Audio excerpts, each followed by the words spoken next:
Oh, hello, world. Welcome to Comic Book News. I'm your old pal, Dan Shaheen. Things are a little different today. I'm not in the normal Comic Book News studio. I'm in our mobile studio. I'm roaming. I'm somewhere out there in the world. But we're bringing the same old interviews with world-class comics professionals that you've come to expect from this channel. So before I start, I just want to say thanks for watching. If you want to see your comics here on the $1 Million Mailbox, you know, that show that I do where we review indie comics, please send them in to P.O. Box 1163, Arcata, California, 95518. I will take them. I will spread them out on the $1 Million Comics Cam, and I will give you my honest and unvarnished opinion. We've had such celebrity guest reviewers recently, like the great Elliot R. Brown. If you don't know who Elliot R. Brown is, well, you might be watching the wrong channel, but go check out my interviews with the notorious ERB. He's one of the most interesting careers in comics of people that I've talked to on this show, with the exception of one guy, and that's a guy I want to bring in right now. I've talked to Dan Didio before, but I think I called him Dan Didio. And we had a good larf about it. I taught him how to pronounce my name. I learned how to pronounce his name. So I'm gonna try to keep it right with Didio, and we're gonna talk all about his journey. Last time he was here, he had just left DC Comics. I didn't think he would want to talk to anybody really about that experience, but dude, he was forthright, open. We had a great conversation, and then he went on to go teach for a while at the Kubert School and do some other stuff we'll talk to him briefly about, and then drop this bombshell news about Frank Miller Productions. So hooking up with inarguably the greatest, biggest living cartoonist name in cartooning, to found a new studio. Frank is the editor-in-chief and Dan is the publisher. So without further ado, let's bring him in. The publisher of Frank Miller Productions, and our returning guest, Dan Didio. Hey, welcome back, Dan. Yeah, thank you, Dan. Thanks for having me again. It's great to be here. Great. Happy to have you. Like I said, last time we saw you, you had left DC and you went off to greener pastures. You were going to be a teacher. I didn't want to say it, but those who can do, those who, you know the saying, Dan. Yeah, it's actually, you know what? I did that for several reasons. First of all, I really like the people at the Kubert School. I think Anthony Marquez, who used to be an editor over at DC when I was there, bought the school from the Kubert family, was really putting a lot of effort into that and really trying to grow the school in interesting ways. And you know what? I like to support people who are trying to push the craft and try to push the business and are really here for comics. And that's one of the reasons why I gave a class. And it was also to give a class a little bit to really help people just navigate things that they don't normally participate in, which is the actual pitch process. It's not just about the creation of material, but how do you get your material sold and what your expectations are and what you need to prepare in order to do that. I know when I was younger, trying to break in, I didn't know anything. And I got a box of scripts that I look back rather embarrassingly about how I presented them to people. And in the old expression, if I knew then what I know now, I would have been able to really position myself a lot better and have a better chance to get them sold. So that was part of my goal, is to help on that. And I had a lot of fun and met a lot of great creators along the way.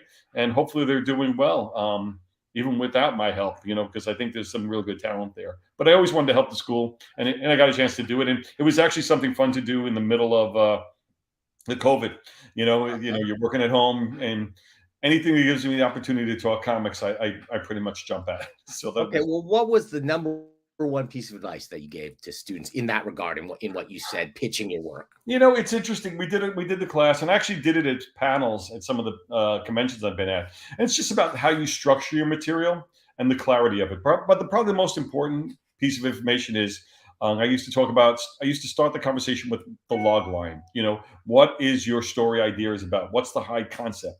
And if you can't boil that down to 1 or 2 sentences and clearly explain what your project is, I'm going to tell you right now that you're going to have a hard time convincing someone to buy into the project you're creating. Because if you can't clearly explain it, how is somebody going to understand it? And then I also used to say that once you understand your log line, you used to have to basically everything you created, from character descriptions to settings to stories, had to feed and service that initial line. Anytime you got away from that, you got away from your pure conceit of your concept. So you got to always go back to your core concepts, which is the log line. Dan, I feel like you're betraying your TV roots here, right? Is that Yes, stuff absolutely. that you brought from the Yeah, television that's the TV world stuff. Yeah.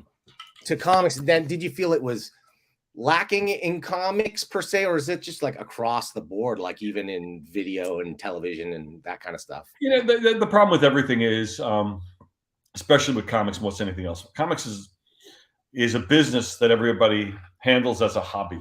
They're hobbyists in the way they approach their businesses.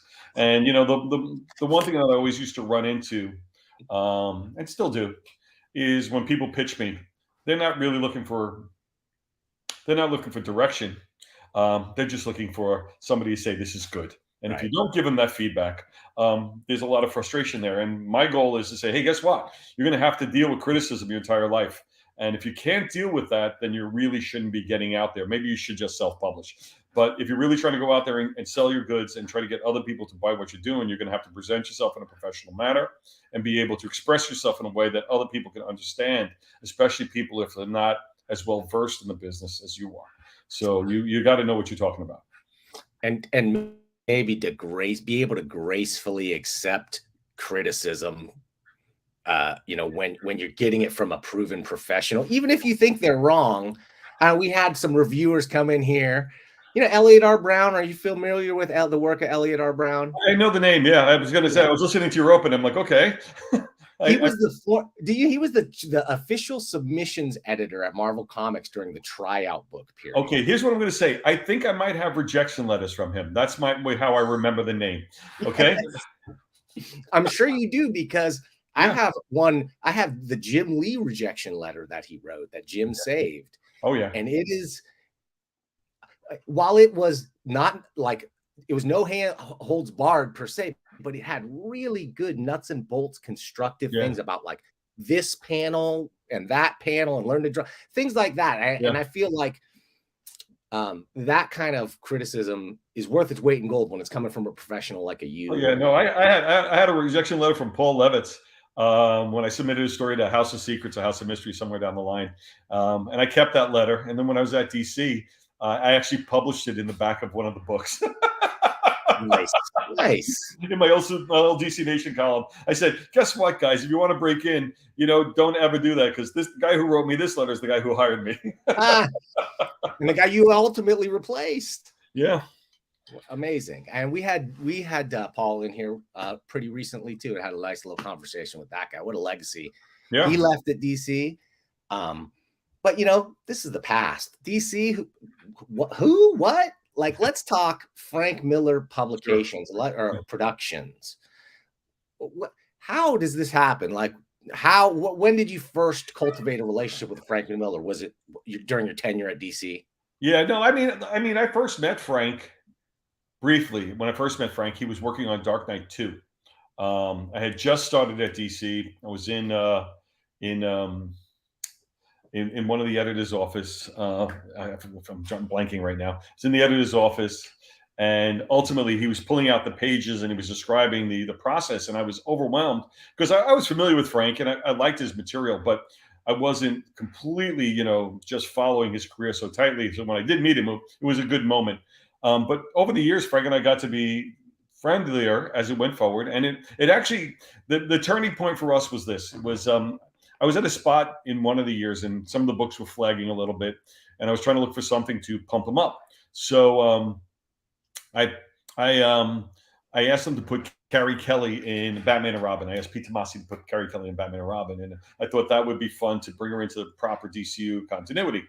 Um, and Pete wrote her in and all that, and I get a phone call from Frank. He goes, you know what? He goes, I really don't like anybody writing Carrie Kelly, but me. I said, well, Frank, you understand? I got to make, I got profitability. That was the look I got. Okay. I said, we got to make some, I got budgets. I got to do these things. I got to find ways to make these books sell. Sure. And I go to him, I said, listen, but if you don't want Carrie Kelly in this book, then maybe I could get something else that you write over here. And actually, that was the start of the conversation that got us to Dark Knight 3. And we had a lot of fun working on that. It was a good experience for everybody all around. And then after I left DC, actually, Frank was one of the people that reached out to me after I was out of DC just to see how I was doing, which was a very sweet gesture. And then we had some business interactions along the way. And ultimately, Frank came to me and asked me if I wanted to edit one of his books for DC, which I thought was very funny. And he was serious. And I said, well, here's the thing. I said, I doubt. First of all, I wouldn't edit anything for DC. I doubt DC would even want me to edit anything over there. But I said, if you want to do a book, I got a better idea. Rather than doing it for somebody, how about we do it for ourselves? Let's start this thing up. And that was the beginning of Frank Miller Presents. And ultimately, I knew the status behind the scenes on Ronin, so I knew it was doable for him to be able to get those rights back. So because of that, he was able to manage that. He got that, and that was our kickoff book. And then we started to build things around it. But both of us are very committed to the company. We have a plan in place that each of us brings at least one original project to the company per year. We'll probably bring more in as we go along. But at the start, we had Frank Miller had Ronin going on. And then on top of that, he initiated the concept behind Pandora, which then we brought a team in behind him. And then I started Ancient Enemies, and we were off to the races. Okay. I mean, I love all those projects. Those sound very interesting to me, but I cannot wait for the Sin City, the Old West Sin City. That's a book. I've known about this one. This book's almost an urban legend in a weird way. I know this is one of those things he's been threatening for quite a while. And I knew I needed a monster book after we launch. Once the bloom's a little bit off the rose and we're out there producing books on a regular basis, you want to have something come out a little bit later to reinvigorate and bring attention back to the line. So Sin City Blood and Dust is that book. And Frank loves Westerns, believe it or not. Loves Westerns, loves film noir, loves Westerns. Yeah. You can see it in all his work. So this is a book that he wants to do. And more importantly, by doing it, he's moving the Sin City franchise in a newer direction, a different direction, instead of just going back and repeating what he had done before, which is what he was hesitant to do. Yeah, not to mention, broadening the genres that he's associated with. I mean, to have gone from a guy who is superheroes to even break out of superheroes and become this Sin City crime guy is one thing, but then to come along and really be behind the bringing back of the Gladiator film. Yeah. With 300. That's one of the things we have in common. That's what comics are to us. I always talk about DC Comics in the 70s. DC Comics in the 70s, as I like to say over and over again, is only 40% of the DC line in the 70s was superheroes. Right. 60% was other. You had your romance, you had your Westerns, you had your horror, your mystery, your science fiction, your war books, you had everything else, and it's not until you move into the direct market in the 80s that all those other books get canceled to make room for more superhero material, because that's what the direct market called for. So they got out of all these other businesses, and ultimately, but that's the stuff that always excited me, and the stuff that Frank read also. So when we built Frank Miller Presents, there is no locked set genre for what we do. This high-end science fiction, manga, anime feel in Ronin, superhero storytelling in Ancient Enemies, young adult fantasy in Pandora. Then you got a Western over here, and we're actually talking to creators about doing things like Gothic romance and other types of books as well. So the idea is to have a shared sensibility of what we want to do, and also put art first. We have to make these as visually interesting as possible, because I still believe art sells comics more than anything else. And so we need the art to really be explosive and make these books extraordinarily visual in what we're doing. And then hopefully the story brings them back month in and month out. Well, I mean, luckily, your editor in chief is maybe like one of the most, if not the most important guy as far as modern influences on not just comics, Oh, but yeah. the entire media landscape, right? Owes a debt to Frank Miller. I've talked about it before. When you think about things that were like parodies of his work became monster phenomenons Right. like the Ninja Tick Turtles. or the Ninja Turtles. Like Yep. both of those things became humongous multimedia franchises, and there's a direct line from Oh, yeah, Daredevil to all absolutely. of those things, Yeah, right? and you know, he loves the medium. It always pulls him back. I mean, that's the one thing that we both share is a love of comics. The books that we're doing, we have a pact. We don't care about media. We don't care about movies, TVs. We're just making comic books. We got to be true to our medium and true to what we're doing. We didn't even do the books in digital, primarily because the way the storytelling is going in the books themselves, they don't translate to digital very well. To be very honest with you, It just makes Ronan's me happy. Digital stinks, Dan. We well, all know that. it's not even that, but there's a digital style of storytelling that works for that format, and it's unique to that format. If you try Tell to me what do that books, is. I don't tell me what that is and what the difference is. it's a lot of more single panel. It's more vertical reading. It's a lot of things that are moving much quicker. So you're not having. It's a lot more. It has to be a lot more formatted. It's almost like looking at storyboards more than it is looking at comic book pages. Comic book pages, you can lay them out differently. You can cut up the panels differently. You can bring the art and the sensibilities into much different ways. Are you assuming then that most of those digital comics are being consumed like on a phone as opposed to a larger device or a bigger screen? Probably either on a phone or an iPad. That's probably more usual. And I don't know if you know with Ronin, the Ronin book that we did, everything's done as a double page spread. So every is a double page spread. Some of them are just single images, some have multiple images, but everything's double page. So if you're reading that book on a screen, you're going to diminish the value of the art because it's not going to be able to broadcast itself in a way that would be properly displaying it as it would be on a page of paper. You know. Yeah. Now, I think it's really interesting that you say that too, though, that perhaps the lack of mega traction for digital comics has a lot to do with the fact that you're trying to put things out like the superior medium for most comics that Right. are being drawn for the larger size and on paper. So Yeah, that's why I look at things like webtoons and say they might have a better chance to make yeah, things that work because they're building digital first. So in that way they have to be true to their medium as well. But it's a different style of storytelling, and people got to really find it. But for us, we're comic book guys. We yeah. can't help ourselves. We want to be on paper. When we did our ash can back in August, we did it on a newsprint paper because, believe it or not, and I can't tell you how many people said this to me. You capture the smell of comics. And the funny thing about the ash can, and people said it smelled like a comic book. And smell is such a powerful tool for remembering. And Yes, we it wanted is. to connect our material to everything that people remembered good about comics. And that's why we did the ash can in that fashion. I'm smelling acidy paper right Oh, now yeah. with just you saying that, right? Like Yep. puts it right in my nose and right in my mind to that moment when I was a kid. Yep. All right, so let's butter up Frank a little more here because we talked about it a little bit before I'm we glad he's came. not here because that would make him insufferable to work with after this. But Totally, me too. I'm really glad Frank didn't show up too. I was worried he was gonna show up and I would have to talk with him and ask him all these questions. actually, you know what I did? All kidding aside, I did when I was doing the Cubert School thing. I actually brought Frank in as a guest speaker on the Awesome. Cubert School, and boy, did that shut that class down. So awesome. How great would that be? Okay, well, this is what I want to get to. Because Frank Miller, you look at Frank, he has reinvented his style multiple times. He's got an amazing style. I mean, when he jumped to the Sin City style, Yeah, my mind just went, right.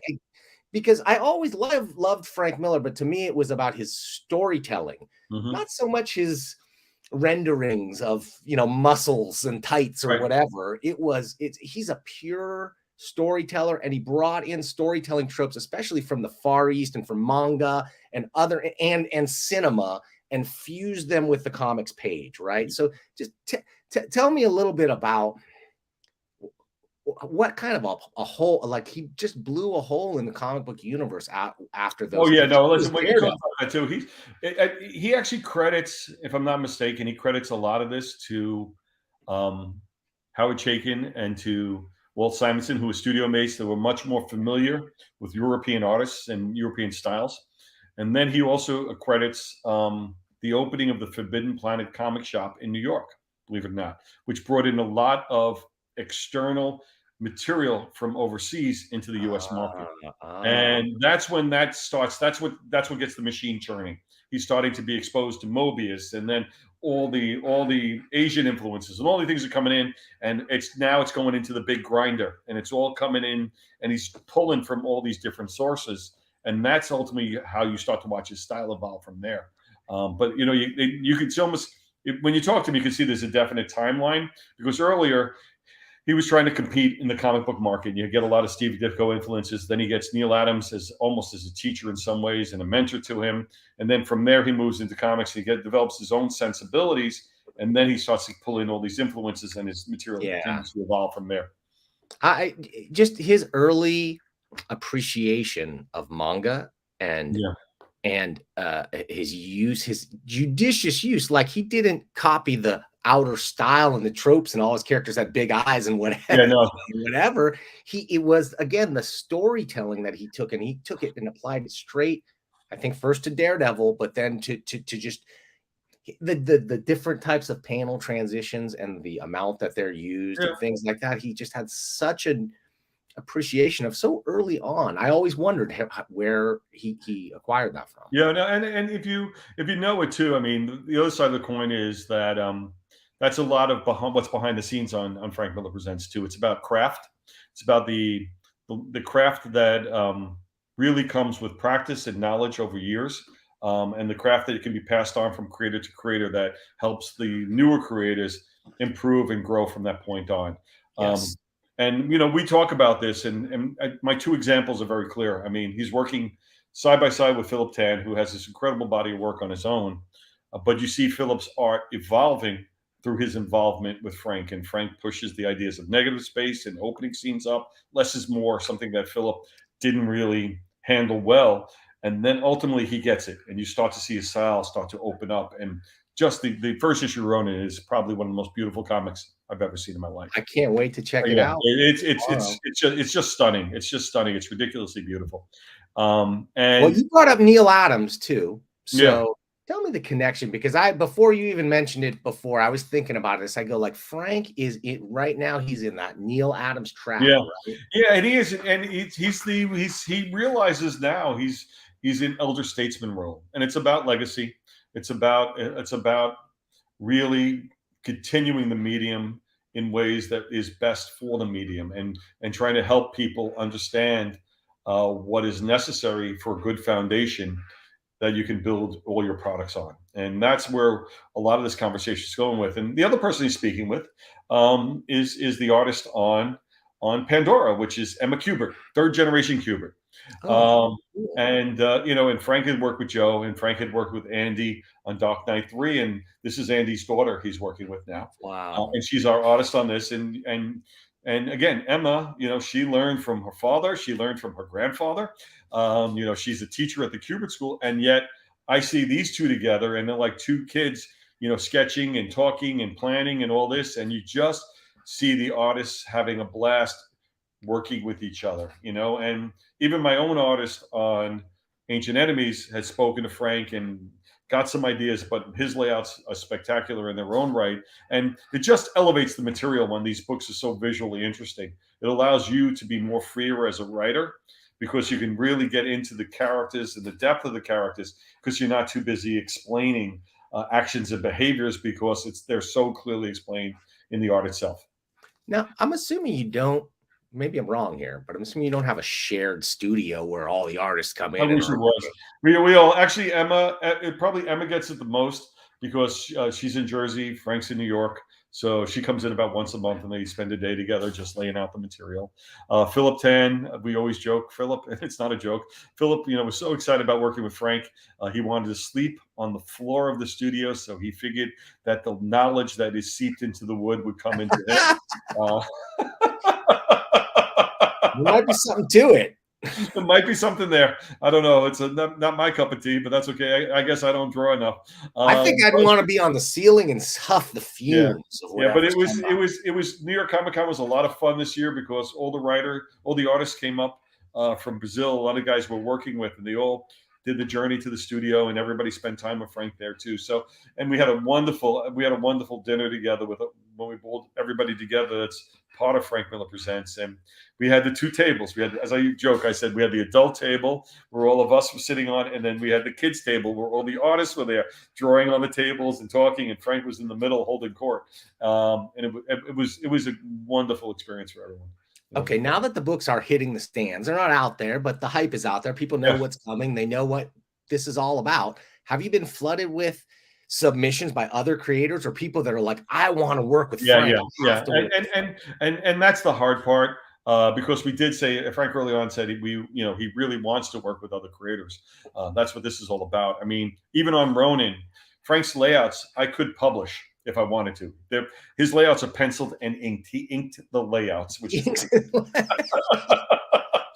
but the reason why he did it is that he saw the art was so good that Philip and Daniel Enriquez were doing. He was upping his game. He didn't want to look like he was doing subpar work, and he kept on. And they were going back and forth. It was hysterical. But Frank did say he wanted to work with other artists, which prompted a lot of people to send me material. But we're a little company. There's only two of us really doing work, doing all the heavy lifting of the job here. And because of that, we're going to be very judicious and very slow in rolling out new material. Okay. We're not at that position right now. We don't want to.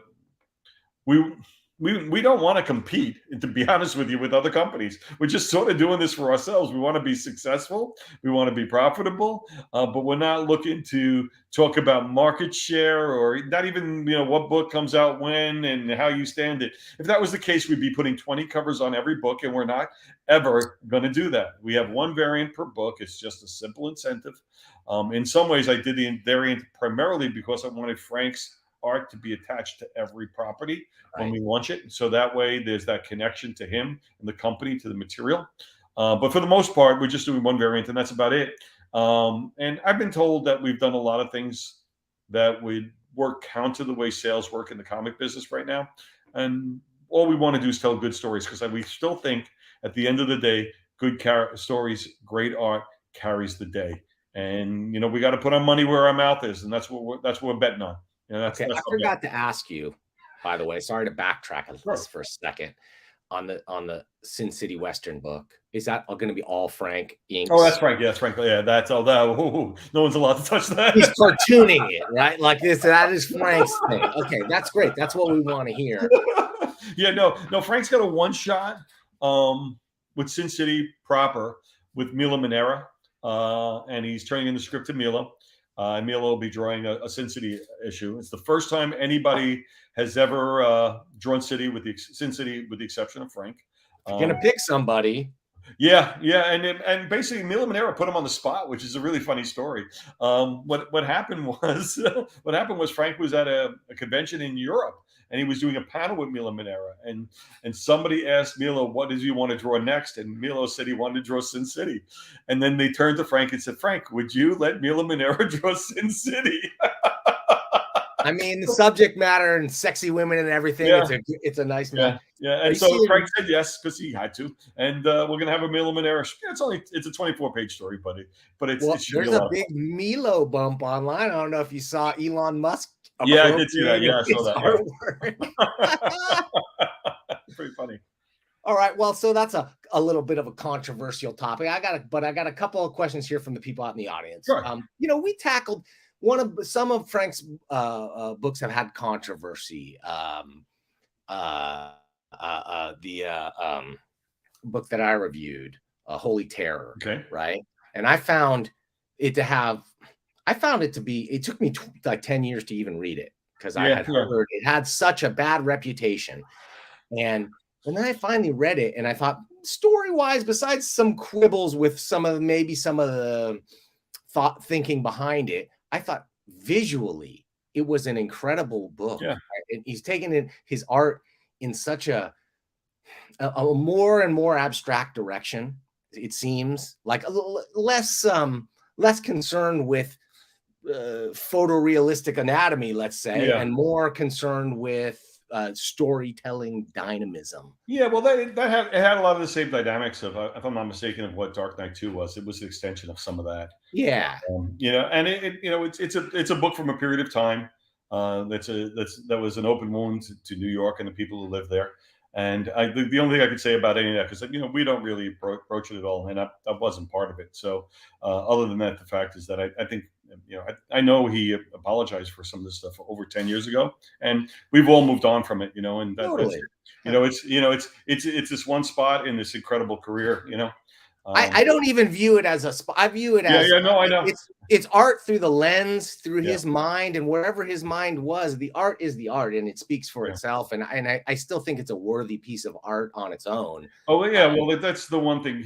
He's always going to evoke emotion, and he's always going to put as much as himself in everything he does. He doesn't know have any other way to work. That much I've learned very clearly. It's all or nothing. It's this, as I used to say, there's no dimmer switch. There's an on switch and there's an off switch, and that Right. switch is always on. Okay. So now, though, that you've got your traction, your feet on, I expect we're going to announce what 3 new titles a quarter, and there's going to be a Frank Miller verse, right? There's going to be an interconnected, and there's going to be 50 books. And no, what's the publishing plan then? No, publishing pretty simple. I think we're going to average probably about 2 books per month for the first year to maybe year and a half, depending upon finances and availability. Like I said, I have a couple of books in the hopper that we want to do, but we're waiting for the right moment.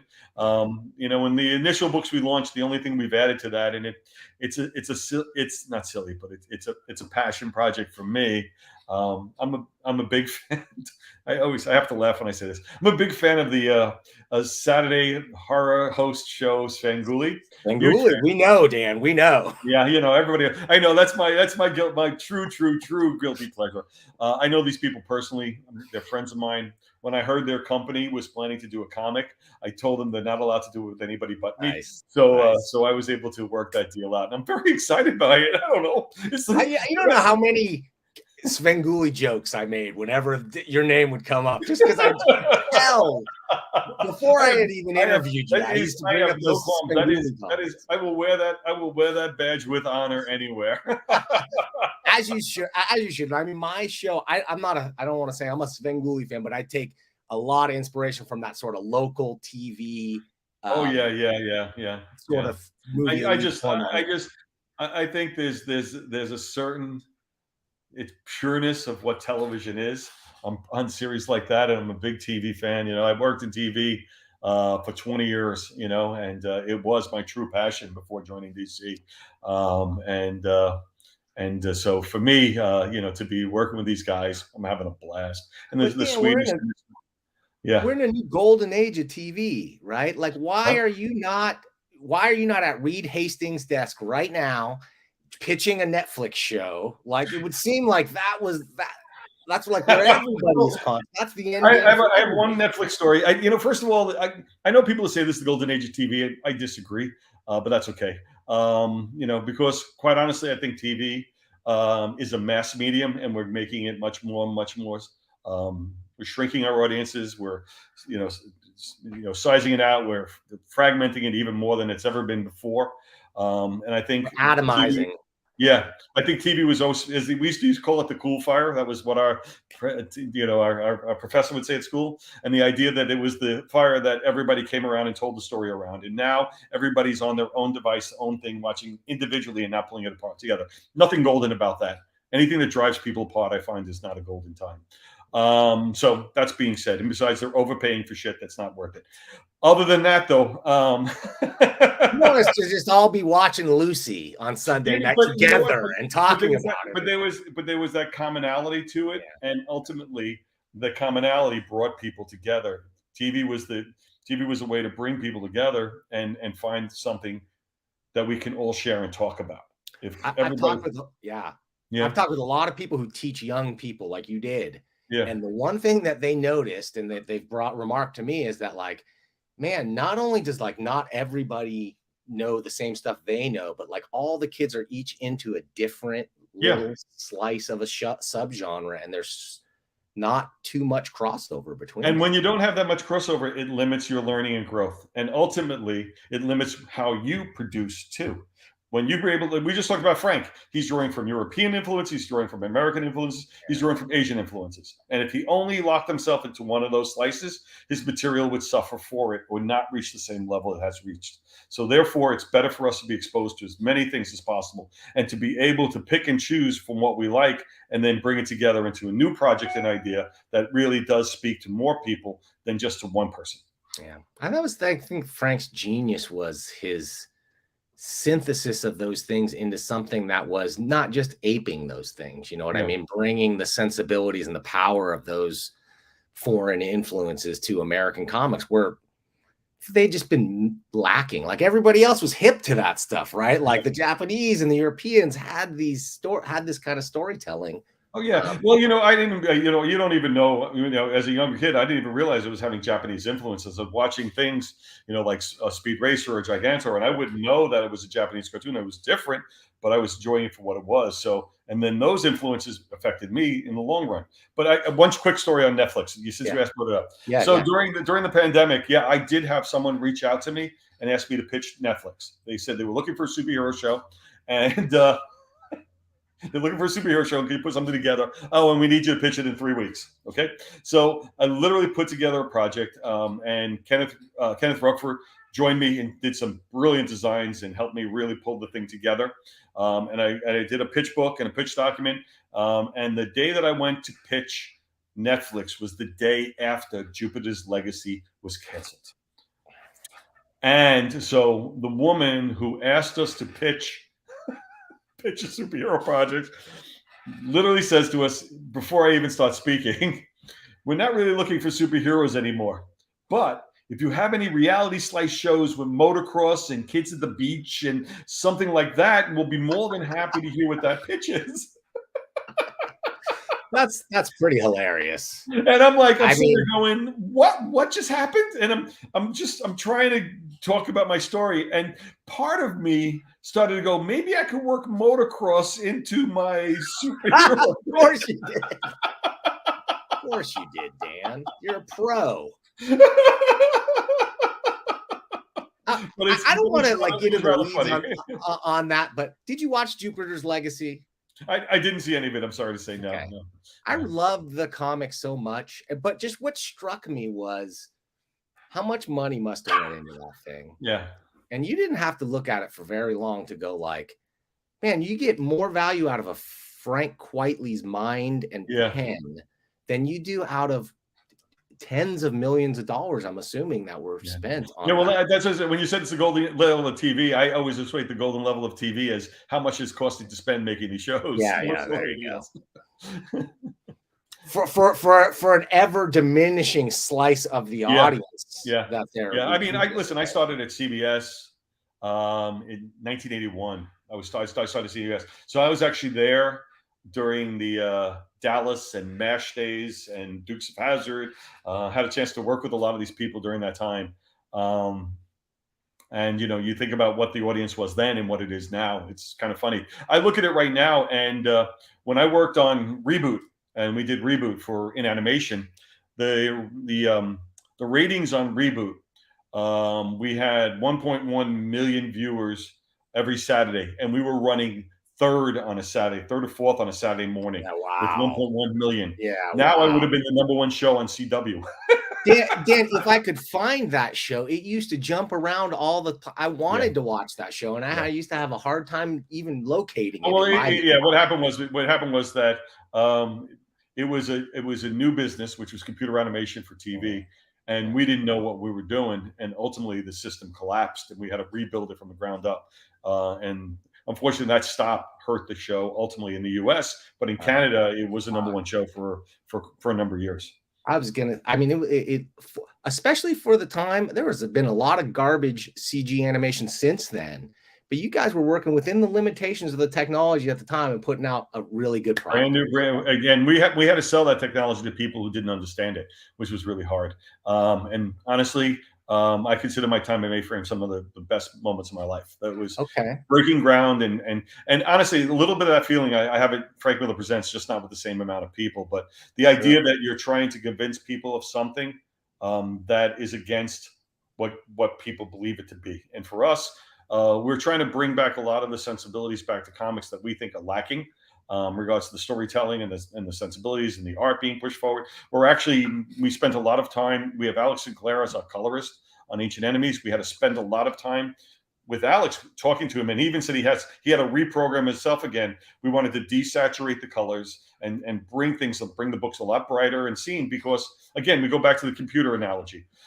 When you're working on computer colors, all your colors are backlit, so you're looking at it, the lights from behind this, and when you're reading on a book, the lights from the top going down on top of the page. So the colors work differently because of that. So something that might look very bright and beautiful on a screen might look muddy on a page because it's not being lit the same way. And nobody's adjusting for the mediums. And what we're doing, because we're putting comics in paper first, we're building everything for that format. So therefore it works best for what it is, rather than else it could be. Yes. I always hate people telling me about what something could be, and they stop worrying about what it is at that moment and diminish what you have. Can I just say thank you for not wasting your time and our time on subpar digital comics? Thank you, because they're just not, they don't seem worth it for the amount of buy-in and then the amount of profit you get from those digital comics and the amount of work it takes to turn them into these stupid formats. It just seems counterproductive to me. And I think you're really smart to eschew digital. But let me ask you, are you going to, there's other companies like my good friend Adam Freeman over at Bad Idea. He said they'll never collect their stuff into trade paperbacks. I'm going to assume Dan Didio. Oh, no. We have to collect. We have to collect our stuff in trade paperbacks. I mean, primarily because if you look at Frank and you look at Ronan's been a collection for 40 years. So for the last 40 years, it's been a collection. It was only 6 issues. More people know it as a collected book than they do as a periodical. So for me, the getting to the collection is where the Ronin book really has the chance to really explode off the shelves. Because ultimately most people know it as a collection. That's how they bought it. I mean, we match the style and format because we know how people collect. But realistically, most people who are looking for Frank's work in that fashion or know Ronin probably saw it in a bookstore more so than a comic shop. So is this because Frank's original contract for Ronin? Why is this not a DC book, or why are you allowed? DC's involved. DC shares the trademark on the book. Frank controls the copyright. We are working with them on this, but we are running it 100% independent of them. Great. We love to hear that. No chance you're going to get the rights to reprint volume 1. No, but it does put the onus on them to make sure that book is available. Just the same way when we get to Sin City, we'll be talking to Dark Horse in the same way to make sure the Sin City books are available. This will drive sales of that first volume. It's a win for everybody. New material always brings people to the original source material. So, we want to make sure that stuff sells. Because I would say that's probably the least known, maybe besides Martha Washington or something like that. But it's the least in the prominent minds of people when they think about Frank Miller. Yeah. Great. Okay. And tell us, I'm going to show, well, no, I can't. I was going to show the Frank Miller Presents website and show a little preview, but I'm on a different computer and don't worry. It's all good. Do all this stupid I know. By the way, I know what it looks like already, so you don't have to worry about that. But just give us a little vision. We're going to go in tomorrow and we're going to pick up which 2 books. What are we asking for tomorrow when we go? Well, okay. So I got my books here. Look at this. Okay. Yes. Full of books. Yes. So this is it. Whoops. There you go. Ancient Enemies here. That's my book. That's what. Give us a log line on that, by the way. Oh, it's basically 2 warring races from outer space crash land on Earth, and ultimately their war is taken on by the other people who survived the crash. So ultimately, it's a beautiful book. Danilo Beirut is a major find, and then, like I said, we got some great art and coloring going on in here. Let me ISO you. Hang on, show that again. What's that? Here you go. Yeah. There you go. That's one of the big scenes. Because ultimately what happens is we do a lot of time jumping in the series. So there's an event that takes place 20 years ago when this spaceship crashes on the eastern seaboard of America. destroys a number of cities. 10 million people are lost. But from the ashes, there's this beautiful new city that's built, and there's two cities that rise out. One is called Americana, which is the beautiful new listening city that everybody dreams the future should be. And then there's Citadel, where everybody who works in Americana is forced to live, and neither receives any of the money or any of the prestige that they do.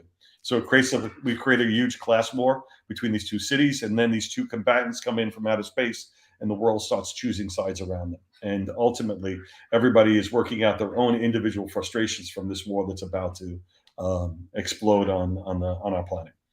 Well, it doesn't sound topical at all, huh? Class war.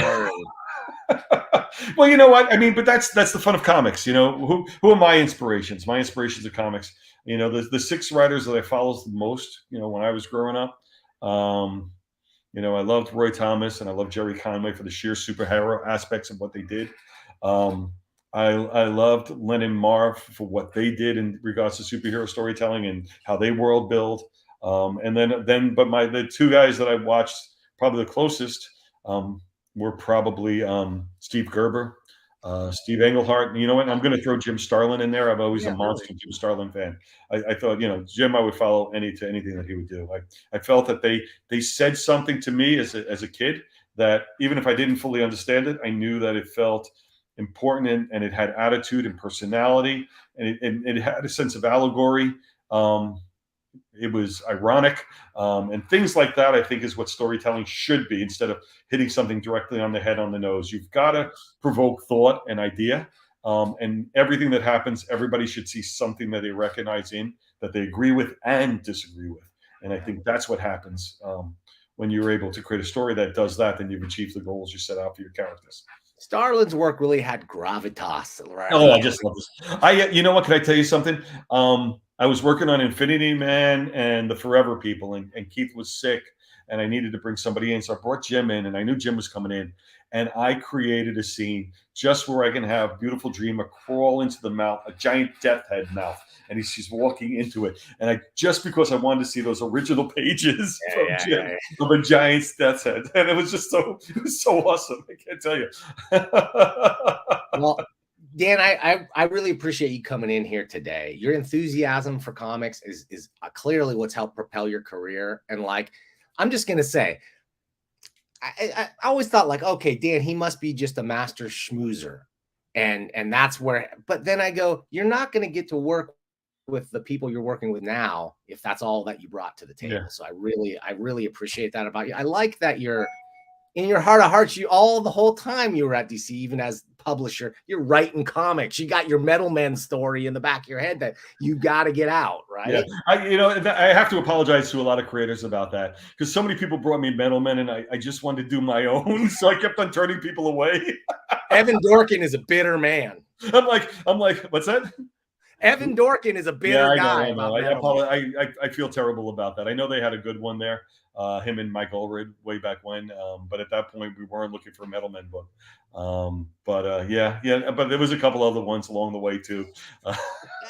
Hey man, that's your right. You had that moment. You did what you did with it. I think you made real impact on the DC universe, and even if it wasn't all like the fan favorite stuff, dude, you tried stuff and you made a big impact. I was about to say, you're there if you're there for 18, 20 years, it's hard for the just to be all hits all the time. Let me tell you that.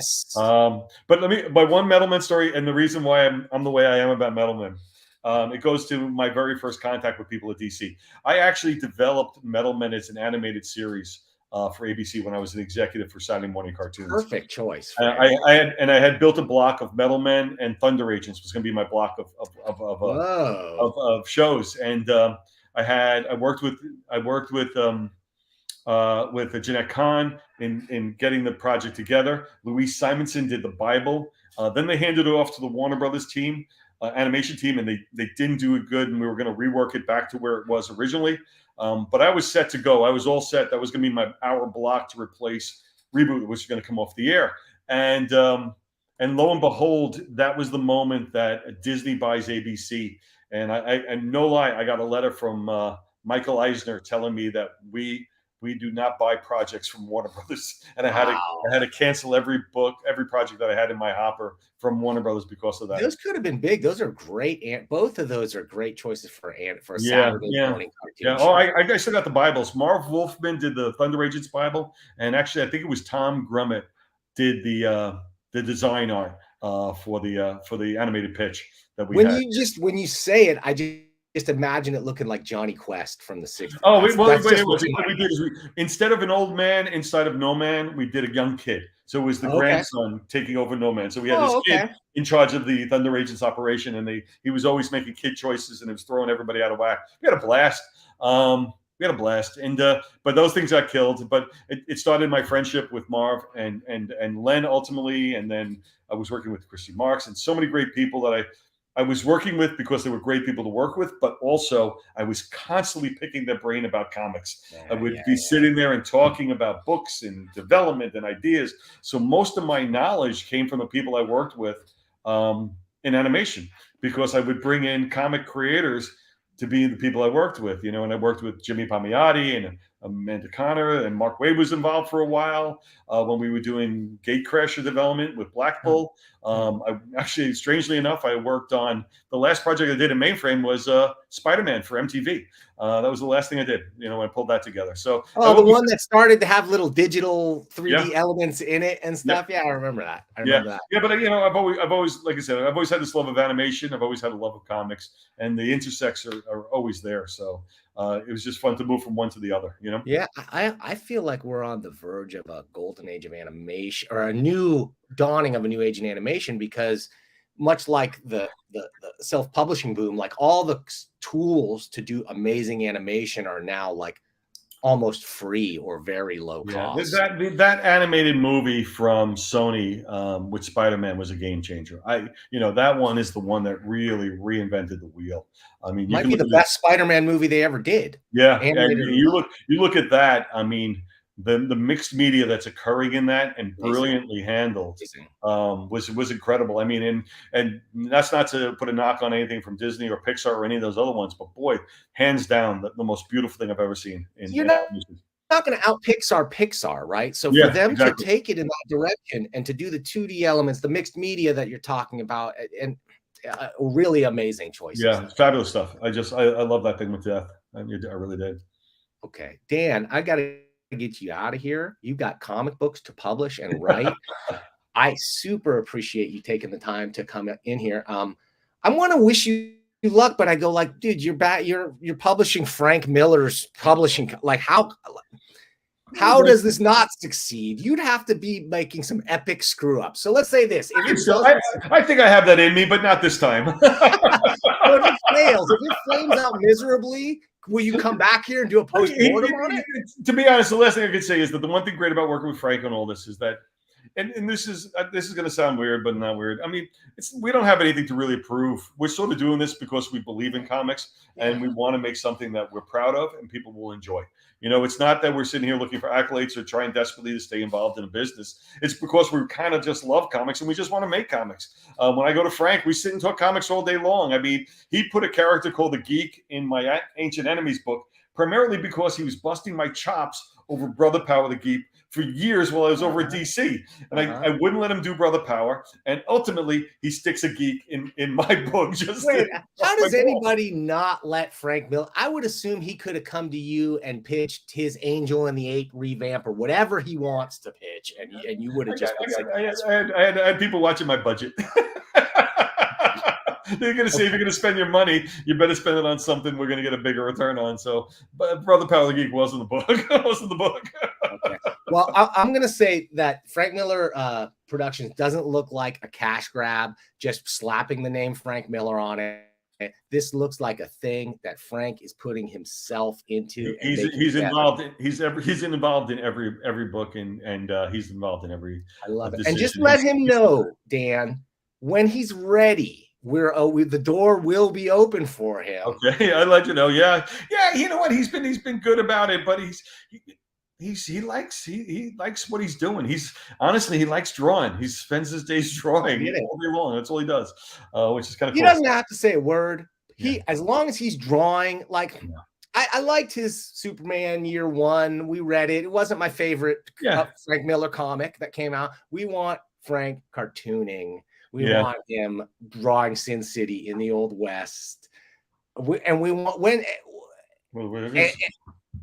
we want it on a.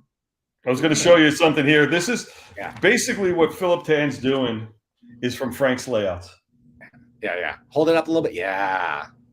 That's one of the pages in here. This is where Casey meets Agat for the first time in the book.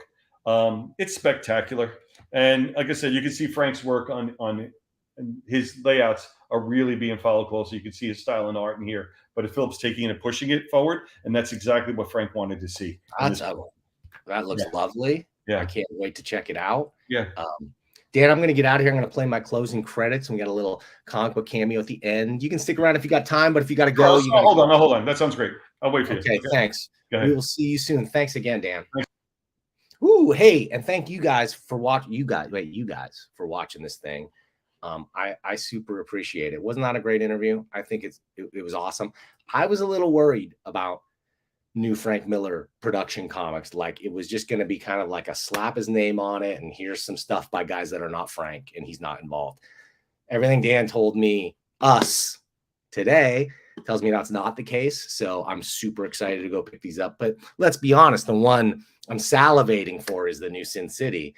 But I can't wait to check out Ronin, as well as Dan's books as well. That Ancient Enemy sounds like an interesting concept. We'd be happy to check out. And no matter what he says, I'm sure there's going to be a Netflix proposal in this guy's future sometime. Come on, right? Like this guy is made to pitch for television. We want to see more Dan Didio TV shows as well. So thanks for checking this out. I'm going to play the closing credits. I'm going to have a tiny cameo at the end of this thing. Thanks for watching. We'll see you next time.